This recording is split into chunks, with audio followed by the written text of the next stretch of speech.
সারাদিন যাত্রা করার পরে ফাইনালি আমরা সুইজারল্যান্ডের লাউটারব্রুনের নামে একটা শহর বা একটা মানে গ্রামে বেসিক্যালি আসছি।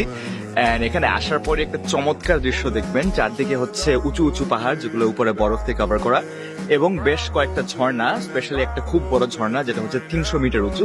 এন্ড এই ভ্যালিটাকে বলা হয়, লাউটারব্রুনের ভ্যালিটাকে বলা হয় 72টা ঝর্ণার একটা ভ্যালি, কারণ এখানে অ্যাকচুয়ালি 72টা ঝর্ণা আছে। তো আশেপাশে অনেক কিছু দেখার আছে, বাট আমি ফার্স্টে ওই সবচেয়ে উঁচু ঝর্ণা দেখতে যাবো। তার আগে শহরের মাঝখানে একটু জাস্ট ইন্টারেস্টিং জায়গাগুলো দেখবো।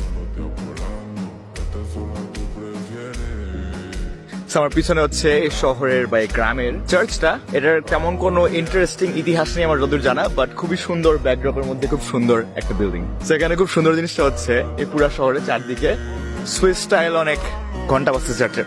সুইজারল্যান্ডে এখন বলতে সবচেয়ে জোস জিনিস হচ্ছে খুব সুন্দর সুন্দর সুইস কতগুলো বাসা, চারদিকে এরকম পাহাড়ের উপর, মাঠের উপর, অনেক সময় মানে স্ল্যান্টেড 45 ডিগ্রি পাহাড়ের উপরে।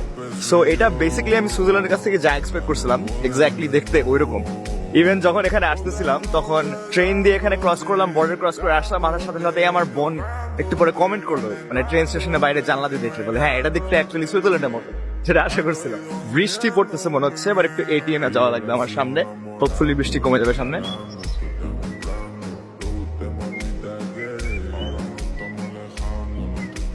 আমার পাশের এটিএম থেকে basically just 20 Swiss franc pay করছি, যেটা $20 মতন দাম বা 2000 টাকার মতন। এটা খুব বেশি টাকা না, কারণ এই দেশে মোটামুটি সবকিছুই ক্রেডিট কার্ড দিয়ে কিনা যায় বা অনলাইন কিনা যায়। বাট তাও আমি সাথে সবসময় এমার্জেন্সি 20 ফ্র্যাঙ্ক বা $20 মতো রাখার চেষ্টা করি, যাতে কোনো জায়গায় যদি থাকি কার্ড কাজ না করে বা এমার্জেন্সি যদি কোনো কিছু লাগে তখন সাথে একটু টাকা থাকে বলো।